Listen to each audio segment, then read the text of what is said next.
तो कैसे हैं आप सब। स्टार्ट करते हैं चैप्टर 5 डाटा हैंडलिंग। सबसे पहले मैं आपको एक चैप्टर का नाम ही समझते हैं क्या है डाटा हैंडलिंग। इसके नाम से ही पता लग रहा है कि डाटा को हैंडल करना, कि आपके सामने एक बहुत सारा डाटा है, आप उसको किस तरह हैंडल करते हैं, उसको ही डाटा हैंडलिंग बोलते हैं। जैसे फॉर एग्जांपल मैं बोलूं, आप कभी किसी शॉपिंग पे गए होंगे तो आपने देखा होगा लास्ट में आपको एक रिसिप्ट मिलती है जिसमें आपका पूरा लिखा रहता है बिल, जिसको आप बिल भी कहते हैं, कि आपने बिस्किट खरीदे 50 रुपीज के, आपने वॉशिंग मशीन खरीदी 20,000 की, मतलब कुछ भी अगर हम शॉपिंग करके आते हैं तो हमको एक बिल मिलता है। वही सबसे बड़ा एग्जाम्पल है इस डाटा हैंडलिंग का, क्योंकि आपको उसमें क्या लिखा रहता है, एक साइड लिखे रहते हैं आइटम्स, दूसरी साइड उसके प्राइस और नीचे टोटल, उसी को बोलते हैं डाटा हैंडलिंग। अब हम पढ़ते हैं उसको किस किस तरह रिप्रेजेंट किया जाता है। तो सबसे पहला जो हम पढ़ेंगे आप पिक्टोग्राफ। मतलब पिक्टोग्राफ क्या होता है, pictorial representation of data using symbol. मतलब हम डाटा को सिंबल बना के रिप्रेजेंट करें। फॉर एग्जांपल मैं बताता हूं, हमने बात की किसी भी कार शोरूम की, कि कोई कार है वो कितनी कार सेल करती है मंथ में। तो हमें एग्जांपल ले लिया जुलाई का, अगस्त का और सितंबर का। हमने कहा इन मंथ की बात हो रही है, तो ये क्या हो गए हमारे मंथ। ठीक है, अब हम इसको रिप्रेजेंट कर रहे हैं, मतलब हम बता रहे हैं कि कौन से मंथ में कितनी कार सेल हुई है। इनमें हमको एक स्केल लेना पड़ता है। स्केल मतलब हमको क्या बनानी है, पिक्चर फॉर्म में हमको रिप्रेजेंट करना है। तो मैंने बोला एक कार बना लेते हैं, ये तो कार से लग भी नहीं रही, चलिए हमने बोला एक हमने कार बना ली, ये सिंबल है 1 कार का, और 1 कार को रिप्रेजेंट करती है हमारी 100 कार्स को। मतलब ये सिंबल हमारी 100 कार को रिप्रेजेंट करता है। तो मान लो हमारे जुलाई के मंथ में 200 कार सेल हुई है। 200 जुलाई में कितनी हुई है हमारी 200। तो हम क्या बनाएंगे इसमें, हम इसमें इस तरह से हमने इसमें 2 कार बना दी, क्योंकि एक कार 100 के बारे वो बराबर है, तो 2 कार 200 की हो गई। हमने अगस्त में बोला अगस्त में खाली 100 कार सेल हुई है हमारी, तो 100 के लिए हमें क्या करना होगा, सिर्फ एक ही कार बनानी होगी। मैंने कहा सितंबर में 350 हुई है, 350 300 के लिए तो हमको 3 कार बनानी होगी। तो हमने 3 कार तो पूरी बना दी, देखिए।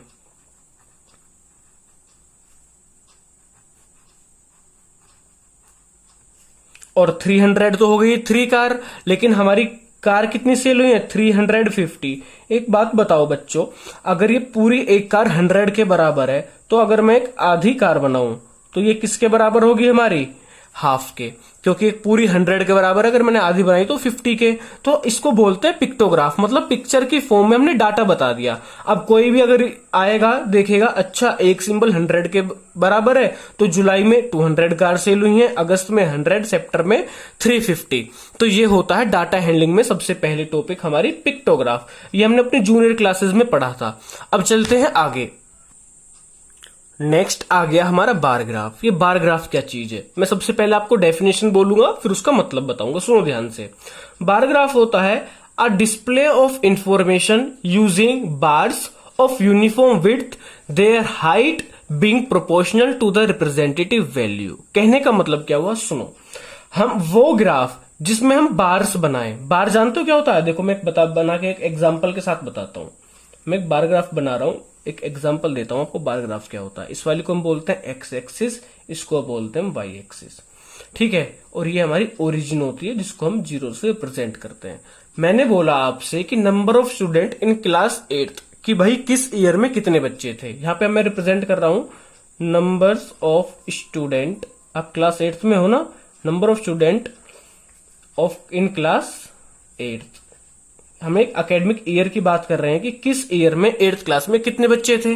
तो यहां पर लिखा number of students in class 8th, यहां पे लिखते हैं एकेडमिक ईयर, कि किस ईयर में कितने बच्चे थे, एकेडमिक ईयर। मैं एक एग्जांपल के साथ बता रहा हूं तो आपको बार ग्राफ अच्छे से समझ आएगा। मैंने बोला हमने एकेडमिक ईयर ले लेते हैं 2010 से ले लेते हैं, चलिए। मैंने बोला 2000, क्योंकि एकेडमिक ईयर तो ऐसे नहीं होता। अगर आप आज इस बार 8th क्लास में आए हो तो क्या बोलेंगे, आपका एकेडमिक ईयर, आप रिजल्ट देखोगे तो रिजल्ट के ऊपर लिखा होगा 2020 से 2021 आपके 8th क्लास का जब रिजल्ट आएगा तो उसके ऊपर आपका एकेडमिक ईयर ये लिखा होगा। या फिर अगर अभी आपका रिजल्ट आया है करंट, आप 7th क्लास से 8th में आए हो, तो आपके रिजल्ट के ऊपर ध्यान से देखना, लिखा होगा 2019 टू 2020। तो एक एकेडमिक ईयर हमारा 2 ईयर्स को मतलब मिला के एक एकेडमिक ईयर बनता है, क्योंकि मार्च 2019 में स्टार्ट हुआ होगा आपका और 2020 मार्च में आपका खत्म हो जाता है। तो चलिए, सबसे हमने कहां से स्टार्ट किया, 2019 से 2020 तक। इसी तरह नेक्स्ट होगा हमारा 2020 से 21 तक, और ये होगा 2019 से स्टार्ट किया हमने, चलो कोई बात नहीं, 2021 से 22 तक हमने 3 इयर्स का ले लिया, क्योंकि भाई ये तो फ्यूचर की बात होगी, एक एग्जाम्पल के रूप में हम ले लेते हैं। मैंने बोला 2019-20 में आपकी क्लास में बच्चे थे, यहाँ पे भी तो लिखना होगा, यहाँ पे हमको रिप्रेजेंट करना होगा 100, 200, ये नंबर ऑफ स्टूडेंट्स है किसी स्कूल में, 300, 400, 500। हमको एक स्केल लेना होगा। स्केल क्या लेंगे, हमने 1 यूनिट लेंथ को किसके बराबर लिया है, 100 स्टूडेंट के, तो लिखेंगे 1 unit length is equal to 100 student. ये अभी मैं आपको बता रहा हूं कि बार ग्राफ क्या है, रिप्रेजेंट करके पूरा एग्जाम्पल के साथ। तो इस तरह हमें कुछ कहानी बनानी पड़ती है कि जो हमारे नंबर ऑफ स्टूडेंट है, हमने कितने लिए, 100, 200, 300 का लिया है स्केल, तो लिखना होगा 1 unit length is equal to 100 student. अब ये मैंने बोला 2019-20 में हमारे स्कूल में, देखो हमको क्वेश्चन में गिवन होगा, हमें गिवन होगा 2019-20 में हमारे स्कूल में थे 200 बच्चे, 2020 से 21 तक थे 500 बच्चे, और 21 से 22 तक थे 300 बच्चे। तो बार ग्राफ कैसे बनाते हैं, तो मैंने क्या बोली थी डेफिनेशन, कि हमको बार बनाने होते हैं सेम विड्थ के, यूनिफॉर्म विड्थ, मतलब विड्थ चेंज नहीं करेंगे, विड्थ होता है इनका चौड़ाई। तो मैंने कितने बच्चे हैं इसमें, 219-20 में, तो 200 यहां पर है, हमने इस तरह एक बार बना दिया। 2021 में कितने, 500, तो हमको यहां से लेके एक बार बनाना होगा।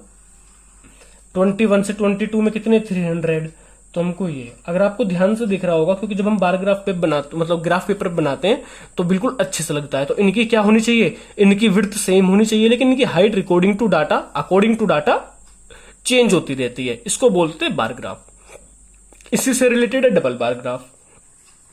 डबल बार ग्राफ क्या होता है, जहां पर हम दो चीजों के बीच में कंपैरिजन करते हैं, दो चीजों के बीच में कंपैरिजन, चीजें सेम होनी चाहिए। बस कंपैरिजन किस में होता है, अब आप 8th क्लास के बच्चे का कंपैरिजन 12th के साथ थोड़ी करोगे, 8th में जो बच्चा है उसका आप कंपैरिजन 8th क्लास के बच्चे से ही करोगे, या फिर जो 12th में उसका 12th के साथ। तो डबल बार ग्राफ भी कुछ ऐसा होता है। एक एग्जाम्पल ले लेते हैं मार्क्स का, मतलब नंबरों का। मैंने बोला subject math, English, Hindi, 3 subject की हम बात कर रहे हैं। हम बात कर रहे हैं इस टाइम पर हाफ ईयरली और एनुअल के मार्क्स की। किसी कोई एक बच्चा है, हमने बच्चे का नाम ले लिया, कुछ भी XYZ ले लो, राहुल, हमने राहुल की बात की, यहाँ पे लिखे हमने हाफ ईयरली के मार्क्स, यहाँ पे एनुअली। हमको डाटा प्रोवाइड किया गया है क्वेश्चन की तरफ से। हाफ ईयरली में बोला 100 में से मैथ में आई 80, इंग्लिश में आई 85 और हिंदी में आ गए 90, और एनुअल में 80 से 90 पे आ गया, लेकिन 85 से 80 पे आ गया, 90 से 95 पे। ये हमको मार्क्स दिए हाफ ईयरली और एनुअल पे। हमसे बोला गया इस डाटा को डबल बार ग्राफ पे शो करके दिखाओ। हमने कहा चलो आप कह रहे हो तो हम कर लेते हैं। उसमें भी वही बात आ गई, हमको 2 एक्सिस बनानी होंगी, एक एक्स एक्सिस, एक वाई एक्सिस। ये होती है ओरिजिन, जिसको 0 से रिप्रेजेंट किया जाता है। यहाँ पे क्या लिखेंगे, number obtained by a student, यहाँ पे लिखेंगे हम number obtained by a student. बहुत बढ़िया। यहाँ पे सब्जेक्ट्स लिखेंगे जो हमको गिवन है, सब्जेक्ट्स। ये चीज बहुत जरूरी है बच्चों। अब एक बात देखो, अब हम स्केल कैसे लेते हैं। स्केल मतलब हम यहाँ पे क्या लें, यहाँ पे 80, 85, 90 हमको इसमें दिया है। ये सब क्या 5 के और 10 के फैक्टर हैं, और यहाँ पे हमको जगह कम है, तो हम 10 का गैप ले लेते हैं। 10, 20, 30, 40, 50, 60, 70, 80, 90, 100। और आप ग्राफ पेपर अगर आपने किसी ने देखा हो तो ये बिल्कुल हमको पता किस तरह होता है। बार जो ग्राफ पेपर होता है बिल्कुल इस तरह होता है, डार्क लाइन होती है, यहाँ पे छोटे छोटे इसके 5 पार्ट होते हैं और इसके ऊपर, और ये 10 पार्ट्स में डिवाइड होता है, कहने की बात। तो इसलिए अब हमको सबसे पहले मैथ में कितने मार्क्स आए हैं, 80, तो यहाँ पे लिख लेंगे हम मैथ्स। अब ड्रॉ कैसे करेंगे, मैथ्स में 80 मार्क्स आए हैं हाफ ईयरली में, तो हाफ ईयरली को हमने यहां से ड्रॉ करना स्टार्ट किया, ये रहा। एनुअल में आए 90, इसकी बिल्कुल डबल बार ग्राफ है ना ये, तो 2 बार एक साथ बनाने पड़ते हैं। अब हम डिफरेंस कैसे करें कि भाई कौन सा बार कौन सा, तो एक को शेडेड पोर्शन से दिखा देंगे और हमको दिखाना होगा, पहले तो यहाँ पे स्केल लिखना होगा क्या, 1 unit length is equal to 10 marks. और दूसरी बात हमको दिखाना होगा ये कि जो शेडेड पोर्शन है हमारा, शेडेड पोर्शन ये रिप्रेजेंट करता है हमारे हाफ ईयरली के मार्क्स को, और जो हमारा विदाउट शेडेड पोर्शन है वो रिप्रेजेंट कर रहा है हमारे एनुअल मार्क को। ठीक है, अब देखो मैथ्स में पता लग गया, इसलिए इसका नाम डबल बार ग्राफ है, क्योंकि 2 बार एक साथ बना रहे हैं। डबल बार ग्राफ मतलब कंपैरिजन हो रहा है हाफ ईयरली और एनुअल के मार्क्स में। अब इंग्लिश में 85, तो 85 90 और इसके बीच में लाई करेगा, तो हमारा इंग्लिश ये होगा। इनके बीच में बच्चों गैप देना है, मतलब ये मैथ्स खत्म हो गया तो दूसरे सब्जेक्ट में गैप देना है, लेकिन इनकी विड्थ सेम होनी चाहिए। और अब इंग्लिश में 80 मार्क्स थे, एनुअल में 80 यहाँ पर है, तो हमको हाफ ईयरली वाले को शेडेड पोर्शन बनाना है। और ये अब हो गया हमारा इंग्लिश के मार्क। अब बात आती है हिंदी के मार्क्स की। हिंदी में 90 थे, बहुत ही ज्यादा एक्स्ट्रा ऑर्डिनरी बच्चा था जो हिंदी में भी 90 ले आया, कोई दिक्कत नहीं है हमको इस बात से। और उसके 95 आ गए। एनुअल में और ज्यादा मेहनत कर ली उसने, कुछ तो इंटेलिजेंट था, कुछ और ज्यादा मेहनत कर ली। तो अब देखो इसको शेडेड पोर्शन से बताना है, तो ये हुआ कुछ हमारे डबल बार ग्राफ की बात, जहां पर हम 2 चीजों में कंपैरिजन करें और डबल बार एक साथ बनाएं। खास बात, इनके बीच में गैप छोड़ना है आपको और इनकी विड्थ सेम होनी चाहिए, इसको बोलते हैं डबल बार ग्राफ। और बार ग्राफ जिसमें सिंगल बार बनाते हैं, और आपको ये तो मालूम हो गया कि आपको स्केल दिखाना पड़ता है और इसमें हमको सिंबल दिखाना पड़ता है, भाई क्या किस चीज को रिप्रेजेंट कर रहा है। चलते हैं आगे। नेक्स्ट टॉपिक आ गया है ऑर्गेनाइजिंग डाटा। मतलब इसका मतलब क्या होता है मैं बताता हूं कि हमको कोई भी डाटा रो डाटा की फॉर्म में गिवन है, मतलब कुछ रैंडमली कुछ हमको डाटा गिवन है, तो उसको हमको रिप्रेजेंट करना होगा एक मीनिंगफुल वे में, कि जिसको देख के कोई भी बता सके कि ये हमको कहना क्या चाहता है। तो ऑर्गेनाइजिंग डाटा उसी कहते हैं। मैं एक एग्जांपल लेके बताता हूं, तब आपको बहुत अच्छे से आएगा। इसकी डेफिनेशन पढ़ाऊंगा, बोलूंगा तो आपको समझ सिर के ऊपर जाएगी। तो आप एक एग्जांपल समझो कि स्कूल में रैंडमली आपकी क्लास में कोई आया टीचर, उसने बोला चलो बच्चों अपने अपने फेवरेट सब्जेक्ट्स बताओ। 10 बच्चों से बात की, कहा कि अपने अपने फेवरेट सब्जेक्ट बताओ। तो सबसे पहले वाले बच्चे ने कहा मुझको तो सबसे अच्छी आर्ट कर लगती है। दूसरे ने कहा सर मुझको मैथ अच्छा लगता है। तीसरे से बच्चे से पूछा साइंस अच्छी लगती है। फिर चौथे से पूछा, उसने कहा आर्ट। फिर पूछा एक से, उसने भी बोल दिया आर्ट। फिर देखो कितने हो गए, 1 2 3 4 5 बच्चे हो गए ना, 5 बच्चे और ले लेते हैं। फिर पूछा एक से मैथ बताया। अब दूसरा अगले से पूछा, उसने साइंस बताया। अगले से पूछा, उसने भी मैथ बताया। उसके नेक्स्ट बच्चे ने पूछा, उसने भी मैथ बताया। अगले बच्चे से पूछा साइंस। ये कुछ 10 बच्चों से हमने डाटा हमको गिवन है, रो डाटा, कि 10 बच्चों से अगर पूछा गया कि आपका फेवरेट सब्जेक्ट क्या है, तो उन्होंने ये चीजें बताई। अब हम इसको ऑर्गेनाइजिंग डाटा, मतलब एक ट्यूबुलर फॉर्म में, टेबुलर फॉर्म होती है कि एक टेबल में रिप्रेजेंट करना है। अगर आपने कुछ पढ़ा हो, टेलीमार्क जैसी कुछ हमने चीजें पढ़ी थी अपनी जूनियर क्लासेस में, नहीं पढ़ी तो सुनो। तो इनको ऑर्गेनाइजिंग डाटा क्या होता है, हमको सबसे पहले किस चीज की बातें हो रही हैं, सब्जेक्ट्स की, तो इस तरफ लिखेंगे सब्जेक्ट। और सब्जेक्ट भी इसमें कौन कौन से हैं, आर्ट, मैथ और साइंस। ठीक है। अब दूसरी जो हमारी कॉलम होगी वो होगी टेलीमार्क। टेलीमार्क अगर आपने नहीं जाना, वैसे तो आपने भाई डाटा हैंडलिंग 6th क्लास से पढ़ते आ रहे हो, मालूम होगा, मैं बताता हूं। उसके बाद ये हमने किस चीज से पूछा, ये चीजें किसकी चीज के फेवरेट है सब्जेक्ट, स्टूडेंट्स के, तो लिखेंगे नंबर ऑफ स्टूडेंट्स। ठीक है, चलो एक टेबल फॉर्म में हमको उसको रिप्रेजेंट करना होगा। अब आगे देखो, अब हम देखें आर्ट कितने बच्चों को पसंद है, 1 2 3 बच्चों को पसंद है, तो नंबर ऑफ स्टूडेंट कितने, 3। अगर हमको टेलीमार्क की फॉर्म लिखना है तो 1 2 3, समझे। आगे मैथ 1 2 3 4, मैथ है 4 बच्चों को पसंद, तो 1 2 3 4। साइंस की बात करते हैं, 1 2 3, साइंस है 3 बच्चों को पसंद, तो नंबर ऑफ स्टूडेंट 3, 1 2 3। एक बात बताता हूं, ये तो हमारा इसके ऊपर हो गया। अगर मान लो मैथ पसंद होता 4-5 बच्चों को, तो हम किस तरह रिप्रेजेंट करते, 1 2 3 4 और 5 की टर्न पे हम इसको ऐसे हॉरिजॉन्टल मतलब काट देते हैं। तो ये हमारा स्लाइटली हम इसको काट देते हैं। अगर होता 10 स्टूडेंट्स तो हम क्या करते, 5 ये हो गए, 6 7 8 9 10, इसको स्लाइटली हम कट कर देंगे। ये रिप्रेजेंट होता है टेलीमार्क में, किस तरह रिप्रेजेंट करते हैं, 4 के आगे 5 को इस तरह कट किया जाता है और आगे बढ़ते चलिए। अब हम लास्ट में क्या लिखते हैं, टोटल स्टूडेंट कितने हो गए, 4 3 7 3 10। और हमने बताया भी क्या था कि ये 10 बच्चों के हमारे सब्जेक्ट्स हैं फेवरेट, इसको बोलते हैं ऑर्गेनाइज डाटा। अब देखो आपके सामने अगर कोई लिखे art math science, art math science, तो कुछ समझ आएगा, सब कुछ ऊपर से जाएगा, कहोगे पता नहीं क्या बदतमीजी की गई है। लेकिन अगर आपके सामने इसको टैली मार्क को दिखाया जाए तो आप बोलोगे अच्छा ये सब्जेक्ट्स हैं, ये नंबर ऑफ स्टूडेंट है जिनको पसंद है और इनकी टैली मार्क है। तो इसलिए हम ऑर्गेनाइजिंग डाटा करते मतलब पढ़ते हैं कि किस तरह रो डाटा को एक मीनिंगफुल वे में रिप्रेजेंट किया जाए, और उसी को बोलते हैं हम टेबल फॉर्म या फिर टैली मार्क। चलते हैं आगे। नेक्स्ट आ जाता है हमारा ग्रुपिंग डाटा। अब हमने पढ़ा था ऑर्गेनाइजिंग डाटा, अब हम पढ़ रहे हैं ग्रुपिंग डाटा। भाई है तो दोनों ही डाटा, पर इसको अलग अलग नाम क्यों दिया गया है? क्योंकि जो हमारा ऑर्गेनाइजिंग डाटा था उसमें हमको खाली 10 बच्चों के बारे में बातें करनी थी, तो हमने आसानी से बता दिया कि आर्ट मैथ साइंस ये 3 सब्जेक्ट थे और किन किन बच्चों को कितना पसंद है, आसानी से हमने बता दिया। तो उसको पढ़ा हमने ऑर्गेनाइजिंग डाटा में, टैली मार्क से आसानी से उसको समझा दिया। लेकिन अब बात आती है ग्रुपिंग डाटा। इसमें हमको लार्ज स्केल, बहुत बड़ी संख्या में बताना होता है। किसी भी डाटा जो हमको गिवन होता है बहुत बड़े उसमें नंबर में गिवन होता है। फॉर एग्जांपल कि हम बात करते हैं किसी क्लास 8th में 60 स्टूडेंट्स हैं, क्लास 8th में 60 स्टूडेंट्स हैं और उनका हमने एक यूनिट टेस्ट लिया 50 मार्क का। अब हम बताते हैं कि किस बच्चे के कितने मार्क्स आए। इसको अगर हमको डाटा को रिप्रेजेंट करना हो तो क्या आप लिखोगे 1 नंबर कितने बच्चों के आए 2, तो सोचो आपकी जो मार्क्स की है ये 1 से 50 तक पूरा पेज भर जाएगा। क्या ये पॉसिबल है? नहीं भाई, इम्पॉसिबल तो कुछ नहीं, पर क्या वो कोई मीनिंगफुल वे हुआ? नहीं।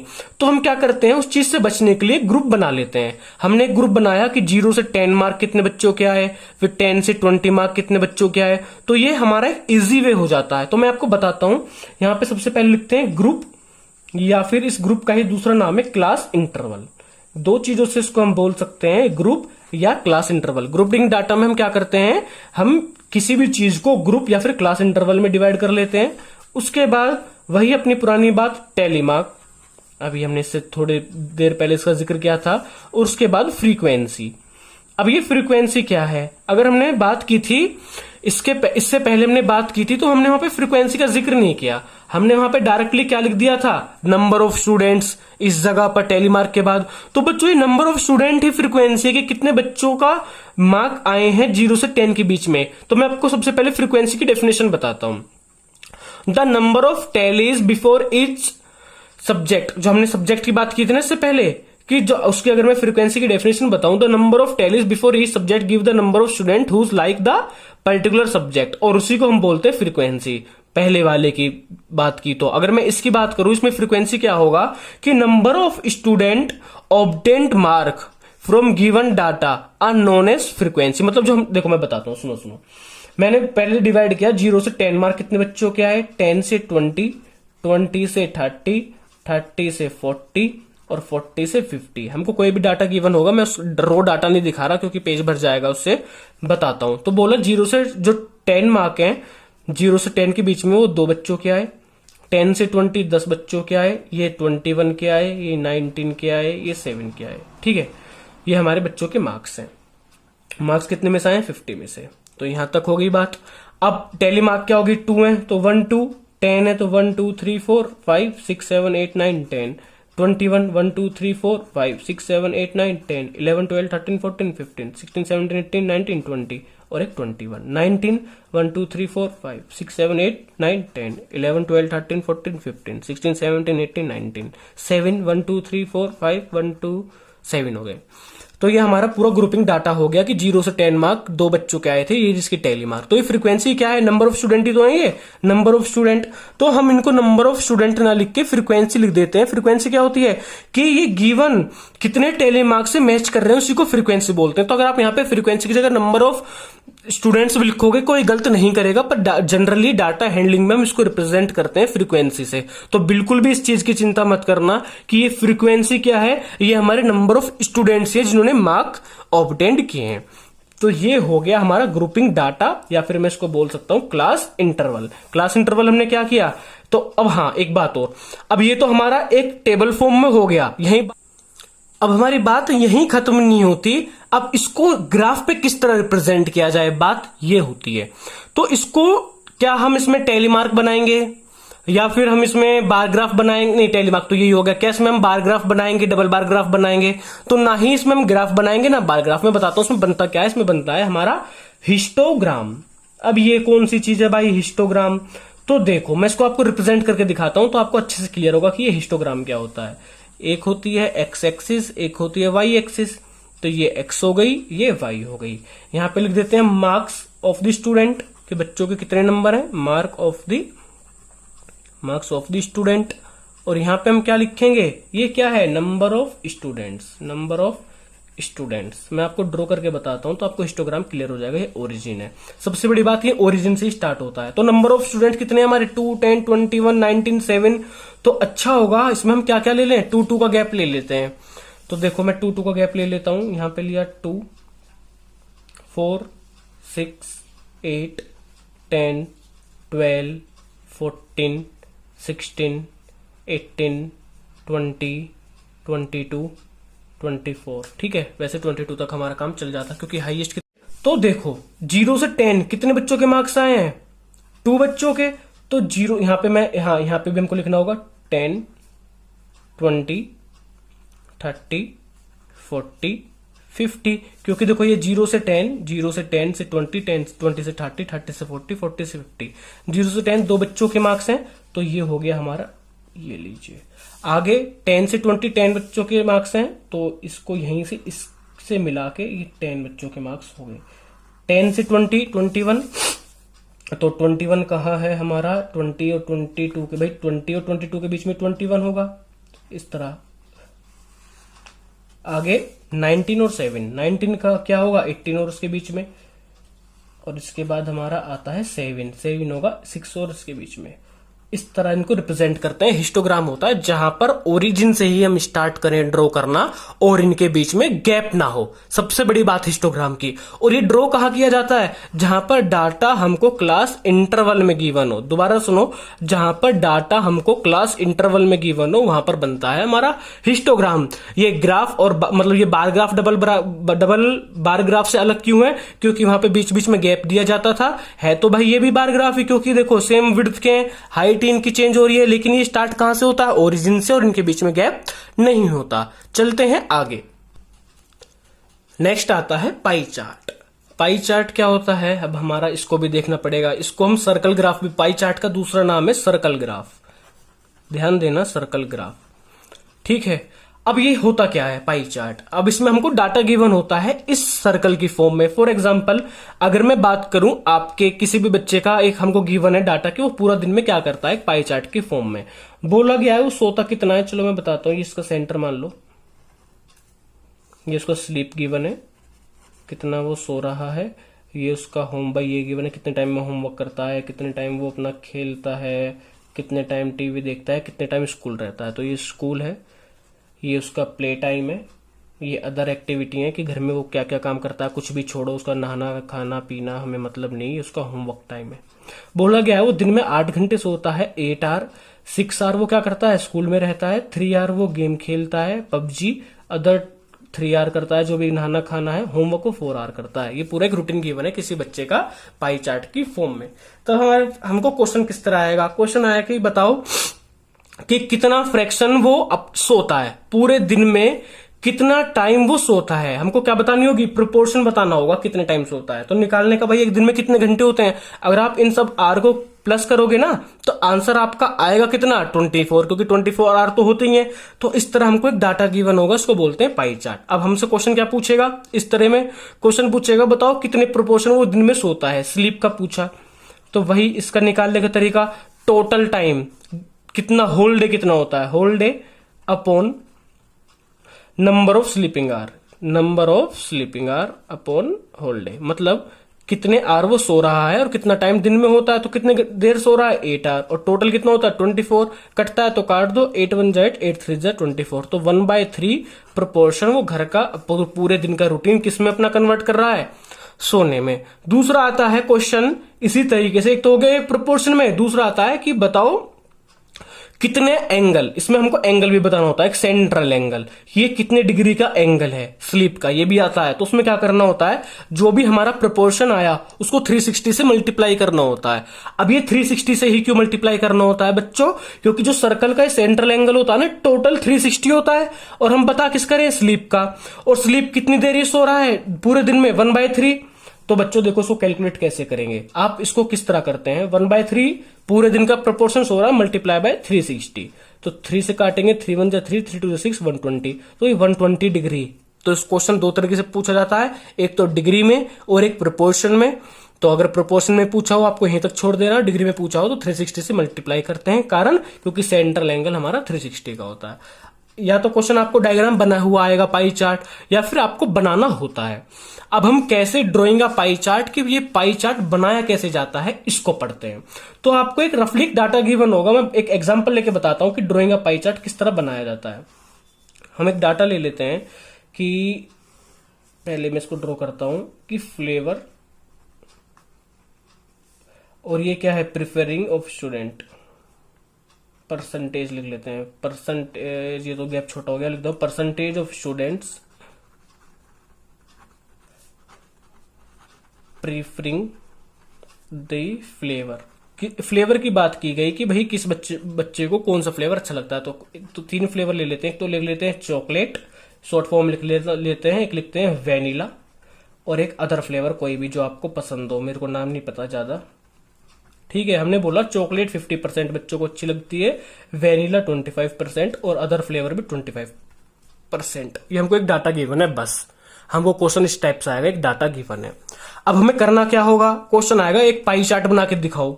तो अब ये पाई चार्ट कैसे बनाए हम इतने से डाटा को, उसके लिए हमें क्या करना पड़ता है, टेबल बनानी होगी। उसमें लिखना होगा एक साइड हमको फ्लेवर, दूसरी तरफ लिखना होगा student in percent, student in percent preferring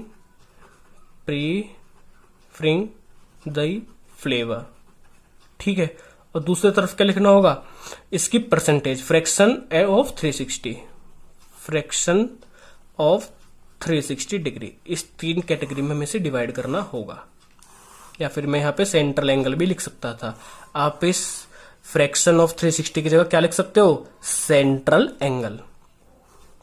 तो चलो फ्लेवर कितने हैं बाबू, एक तो चॉकलेट, एक वेनिला, और एक अदर फ्लेवर कोई भी, अदर फ्लेवर। अब चॉकलेट पसंद करते हैं 50%, वेनिला 25% और अदर फ्लेवर 25%। मैंने बोला था अब इसे फ्रैक्शन निकालनी है 360 के लिए, तो सबसे हम पहले क्या करते थे कि भाई है कितना 50%, अगर परसेंट का मैं साइन हटाऊंगा तो नीचे 100 लगेगा। सब बच्चों ने ये चीज सीखी होगी, 50% को अगर हमें फ्रैक्शन में कन्वर्ट करना हो तो परसेंट का साइन हटाएंगे, नीचे 100 लगा देते हैं, परसेंट 100 डिवाइड को शो करता है।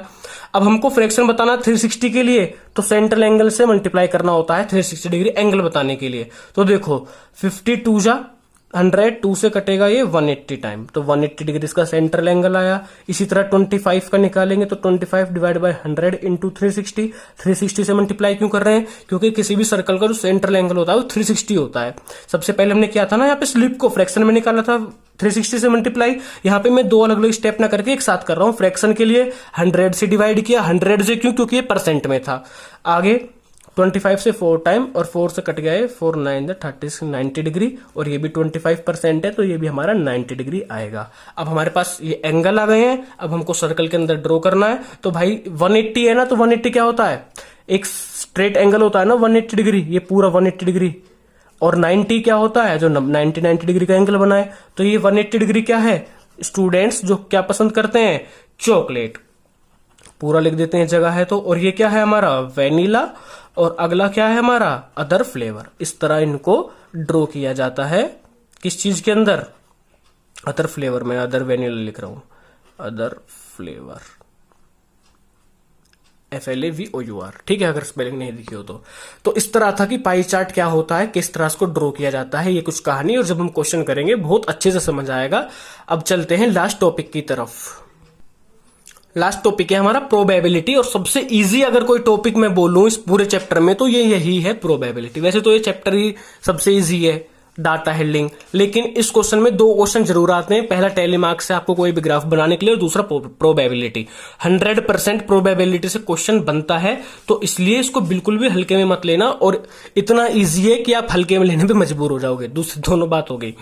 प्रोबेबिलिटी का पहले मैं सबसे पहले बताता हूं प्रोबेबिलिटी क्या होती है, आशंका। फॉर एग्जाम्पल अगर प्रोबेबिलिटी को बताया जाए तो ये किस तरह होता है। भाई आप जा रहे हो किसी रोड पर, वहां पे पड़ता है रेड सिग्नल, तो बताओ आप गए, तो क्या अगली बार आप जाओगे रेड ही सिग्नल मिलेगा? नहीं, ग्रीन भी मिल सकता है, येलो भी मिल सकता है, और हाँ रेड भी मिल सकता है, जरूरी नहीं है। तो इसी चीज को हमको पूरा श्योर नहीं है, हो भी सकता है नहीं भी, इसी चीज को बोलते हैं प्रोबेबिलिटी, आशंका। फॉर एग्जाम्पल हमने टॉस को उछाला, हमने टॉस किया, टॉस को उछाला कह रहा हूं, सिक्के को टॉस किया, कॉइन को। तो अब अगर हम कॉइन को टॉस करेंगे तो क्या हेड ही आएगा या टेल आएगा? भाई हेड भी आ सकता है, टेल भी, हम श्योर तो नहीं है। उसी चीज को प्रोबेबिलिटी से शो किया जाता है। इसका फॉर्मूला होता है total number of outcomes upon total number of outcomes. ये हमारा फॉर्मूला है प्रोबेबिलिटी का। फॉर एग्जांपल अगर हम कॉइन की बात करें, कॉइन लिया, उसकी एक तरफ होगा हेड, दूसरी तरफ होगा टेल। ये एक ही कॉइन है, कभी कह दो दो है, इसके दोनों फेस मैंने अलग अलग दिखाए हैं, कभी कहो 2 कॉइन है। अब अगर हम इसको टॉस करेंगे तो हेड की प्रोबेबिलिटी क्या है, हेड आने की प्रोबेबिलिटी। ये बताओ टोटल नंबर ऑफ आउटकम्स कितने हैं, कि क्या या तो हेड आएगा या टेल, या तो हेड आएगा या टेल, तो आउटकम्स कितने हो गए? 2, या तो हेड या टेल, तो टोटल नंबर ऑफ आउटकम्स 2 हो गए। लेकिन हेड और टेल, या तो हेड आएगा या टेल, अब बात कर रहे हैं हेड की, तो अगर आप एक कॉइन को एक बार फ्लिप करते हो, एक बार टॉस करते हो, तो हेड तो उस पर एक ही बार आ सकता है ना, तो 1, नंबर ऑफ आउटकम्स कितने हैं? 1, तो हेड की प्रोबेबिलिटी होगी 1/2। पॉइंट में बोलूं तो 0.5। इसी तरह एक नेक्स्ट एग्जांपल लेते हैं किसी डाइस का, होती है ना जो लूडो में आजकल बहुत ज्यादा खेलते हैं बच्चे लूडो, तो उस पर क्या क्या आउटकम्स होते हैं? तो 1 आएगा या 2 या 3 या 4 या 5 या 6, यही आउटकम्स होते हैं। इनमें से कुछ आता है अगर आप एक डाइस को डालते हैं हम। अब देखो, अब इसमें हम क्या निकालते हैं? प्रोबेबिलिटी किस चीज की, कि बताओ अगर आप किसी डाइस को फ्लिप करते हो तो आपकी थ्रो करते हो तो आपकी क्या क्या चीज आ सकती हैं। मैंने बोला बताओ 2 कितनी बार आएगा। सबसे पहले फॉर्मूला क्या होता है, सबसे बात किस चीज की कर रहे हैं? प्रोबेबिलिटी निकालने की बात कर रहे हैं हम, प्रोबेबिलिटी ऑफ 2 की बात कर रहे हैं। तो टोटल नंबर ऑफ आउटकम्स कितने हैं? 1 2 3 4 5 6, भाई 6 चीज आ सकती हैं। हम बात कर रहे हैं 2 की, 2 कितनी बार आएगा? एक बार ही आ सकता है, तो 2 की आने की प्रोबेबिलिटी होगी 1/6। दूसरी तरह अगर मैं क्वेश्चन बोलूं, बताओ इवन नंबर कितनी बार आ सकते हैं? इवन, तो टोटल नंबर ऑफ आउटकम तो 6 ही है, या तो 1 ये रहे। अब इवन की बात हो रही है, इवन कितने कितने नंबर है? 1 2 3, कितने इवन नंबर है? 3 कटता है, 3 1 3 3 2 6, तो प्रोबेबिलिटी क्या हो गई इवन नंबर की? 1/2। ये छोटा टॉपिक भी खत्म। तो अब करते हैं हम अपनी exercise start. Thank you very much.